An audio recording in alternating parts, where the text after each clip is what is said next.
Welcome to Gavel Uncovered. Good morning. Good morning. You're Christopher Bushnell? Good enough. So, Mr. Bushnell, you were previously in court. Enter, please. Hold up, right from the start, this case is moving fast. A third-degree felony for obstruction or retaliation is no small charge. The real question is, what exactly did he do that pushed the state to pursue this so directly? Of guilty to the third-degree felony offense of evading arrest or detention with the use of a vehicle and the second-degree felony offense of engaging in organized criminal activity. Those were for agreements of a 10-year probation, deferred in each of those cases. I have received the pre-sentence report. Has everyone had an opportunity to review that report? Yes, Your Honor. Everyone. Are there any additions or corrections to the report? Just that it may indicate that he doesn't take full responsibility, but And here's the critical moment most people overlook, waiving the right to appeal. That's huge. Once the judge follows the agreement, the door to challenge this decision later? Practically shut. Would you take that risk? after speaking with him, he does take full responsibility for his actions and involvement in both cases.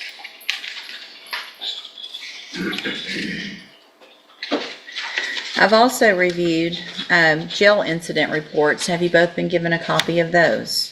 Yes, Your Honor. I have. So you're 17 now? Yes, ma'am. I don't think he turns 18 until December 26th. And Judge, if we need to go back and renegotiate an offer, obviously he's not even out of custody yet, and this is how he's acting. Well, Boom, 5 years in prison just like that.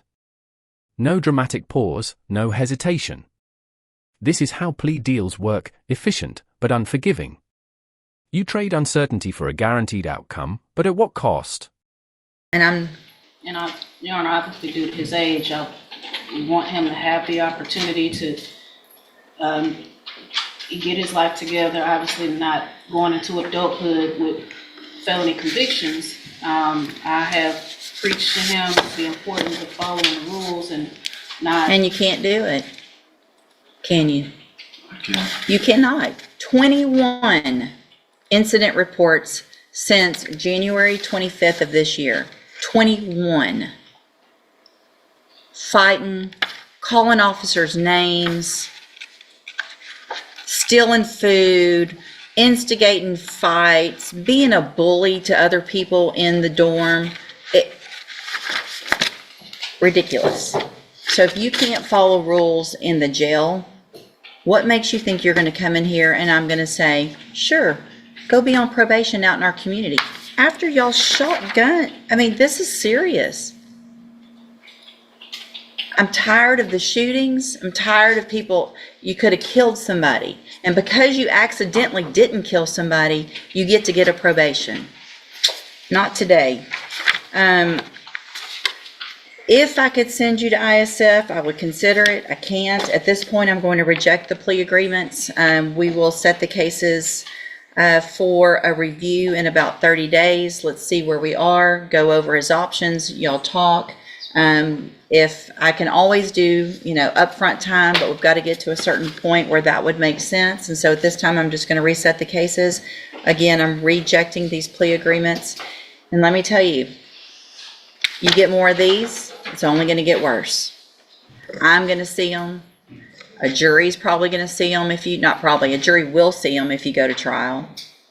And you're going to end up in prison for up to 20 years because you can't follow the rules in our jail and you're acting like a little punk. So go stop acting like a punk, prove that you can behave, then we'll see what happens. When you come back next, I'll see how many of these I have. Go back with the bailiff.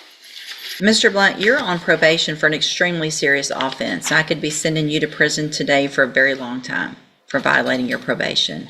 Sounds like probation's willing to work with you. You've done some positive things while you're on probation, which are good, that you are going to treatment. You've made a great deal of progress. Those are the things that I'm really concerned about, but they're not the only things I'm concerned about. You've got to follow all of the rules, not just some of them. You've got to get this drug deal kicked. If you don't, you're going to go to prison over drugs instead of really what you or the underlying offense is. Do you understand? Yes, ma'am. We're going to give you the opportunity. We're going to give you treatment. You take advantage of it and change that part of your life. Great. If you don't, you're back in here, and this is going to be zero tolerance. There's no messing up at this point. Yes, ma'am. Do you understand? Yes, ma'am. If the treatment that you're getting through JCDI is not enough, it's going to be up to you to be a grown-up and go to probation and say, I'm feeling tempted, I need more help. Now this is where things explode. The judge isn't just frustrated, she's sending a message. 21 incident reports? That completely destroys any chance of leniency. At this point, probation isn't just unlikely, it's almost impossible. Nobody wants to go into custody for more help, but it's better to go in for 90 days than it is to go to prison for up to 20 years, right? Okay, so in cause number 15-21380, I'm going to find that you entered your pleas of true to counts 2 and 3 freely and voluntarily. Find those counts true. Find sufficient evidence to find you guilty and revoke your probation, but I'm not going to do that. I'm going to follow the recommendation of the district attorney in probation and continue you on probation in order that you enter and successfully complete the cognitive track of the ISF program. And then when you're released, you will enter and successfully complete the JCDI program. These programs are doing two different things. The first one is to help you make better decisions. It's about thinking and making better decisions. The JCDI program is the drug intervention program to help you with what you need, hopefully, to stop using drugs. So you're going to have all the tools that you need to make these better decisions, and then it's going to be up to you. Continue doing everything you're supposed to through your treatment and other things like that. It sounds like that hasn't been an issue. You're still on a deferred probation. You're still not convicted of this offense. If you're back in here again, in all likelihood, you will be convicted and you will be going to prison for a very long time. Do you understand? Yes, ma'am. All right. Good luck to you, sir. Thank you, Your Honor. Thank you, Your Honor. Good morning, sir. You're Lawrence Marks. And in cause number 24, DCCR 1763, Mr. Marks is charged with aggravated assault with a deadly weapon. And what is the announcement? Judge, I made a new offer to Ms. Praza today after discussing the case with her. She is asking, and I'm not in a, and I agree, we're asking for a reset so they can discuss that offer and look at some evidence in the case, Judge. All right. That's fine with me. Okay, so I'll do one last reset. We will get an announcement, make sure, go over everything with Mr. Marks. Mr. Marks, when Ms. Praza comes to visit with you, she'll give you all your options, show you everything, and then we'll get an announcement at the next court date whether or not it's going to be a plea or a trial, okay? And what I'd stated was I would keep the new offer. And finally, a rare twist. The judge could send him to prison, but chooses rehabilitation instead. Programs, treatment, second chances. But let's be real, this is the last lifeline.